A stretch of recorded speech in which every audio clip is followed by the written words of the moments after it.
Hello, dear students. Welcome back to my channel Physics SPC, Moving Charges and Magnetism. In an experiments, electron are accelerated from rest by applying voltage 500 volt. Calculate the radius of path. यहाँ पे बोलना चाहिए circular path, incomplete बोल दिया थोड़ा सा. If magnetic field 100 milli tesla in then applied और charge of electron mass of electron दे रखा है. तो देखो जब पार्टिकल हमारा सर्कुलर पाथ पर रिवॉल्व करता है तो उसकी जो रेडियस होती है आर वो M B by Q B होती है. मैग्नेटिक फील्ड में जब कोई चार्ज पार्टिकल सर्कुलर पाथ पर रिवॉल्व करता है तो उसकी radius M B by Q B होती है. लेकिन ये पोटेंशियल डिफरेंस के टर्म में लिखना है हमें.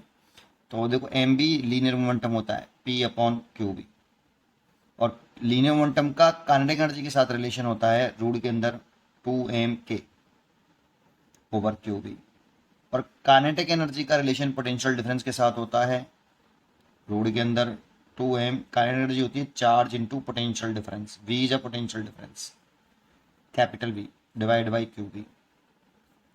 अब देखो जो मोमेंटम का ये रिलेशन अगर आपको आता है, देखो kinetic energy is equal to कितना होता है हाफ एम वी स्क्वायर होता है.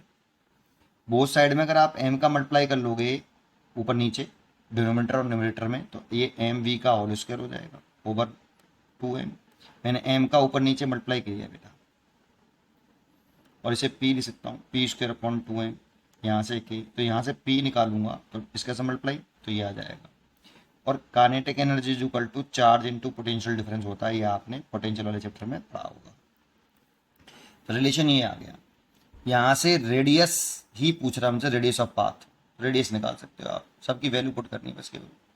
Are is equal to root के अंदर 2 इलेक्ट्रॉन का मास 9.1 है, जैसे 9 ही मान लो.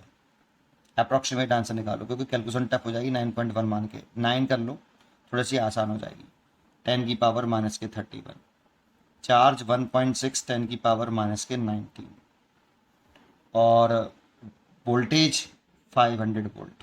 ये 9 पॉइंट ये 10 पावर से 31 है तो थोड़ा सा 1 कर लोगे ना, 9 कर लोगे तो कोई फ़र्क नहीं पड़ेगा उस पर. 500 और चार्ज है नीचे 1.6 10 की पावर माइनस के 19 और मैग्नेटिक फील्ड है 100 मिली टेस्ला है. बी इज इक्वल टू 100 मिली में 1/1000 टेस्ला हो जाएंगे. तो ये हो जाएगा 2 जीरो काटने के बाद 1/10. ठीक है. अब इस पॉइंट को उठाओ, यहाँ जीरो कर लो और क्या करो, इस 2 का मल्टीप्लाई इसमें करेंगे 500 में तो ये 1000 हो जाएगा. ठीक है. अब एक जीरो से इस 10 का मल्टीप्लाई इसमें कर दो इस पावर में तो ये 30 हो जाएगा. इस 10 का मल्टीप्लाई मैंने इसमें कर दिया तो एक जीरो मैंने इसलिए काट दिया, यहाँ पर 10 का मल्टीप्लाई कर दिया. इसमें भी एक 10 का मल्टीप्लाई कर दो तो ये 18 हो जाएगा. और इस 10 का मल्टीप्लाई इसमें कर दो तो ये 16 हो जाएगा.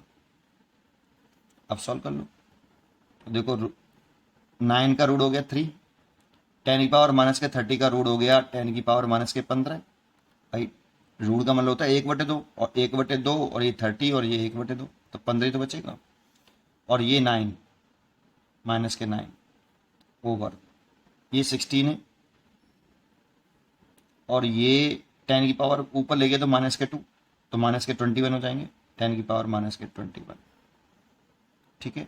और इसका 16 का रूट आएगा 4 तो 4 से कट दिए 4 बार तो ये 3/4 हो गया ये तो.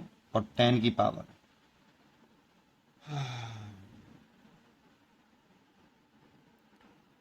15 और 9 ये कितने हो गई 15 और 5 20 अच्छा 24 माइनस के 24 हो गया और ये प्लस के 21 हो गया. इसका इसमें डिवाइड करेंगे तो 0.75 इंटू 10 की पावर माइनस के 3 तो 7.5 लिखेंगे तो 10 की पावर माइनस के 4. इतना रेडियस होना चाहिए लगभग अप्रॉक्सीमेट. चेक करते हैं. ठीक है ये चॉइस है. देखो 7.5 10 की पावर माइनस के 4 मीटर. उम्मीद करता हूँ कि आपको ये जरूर समझ में आया होगा. पढ़ते रहिए और खुश रहिए.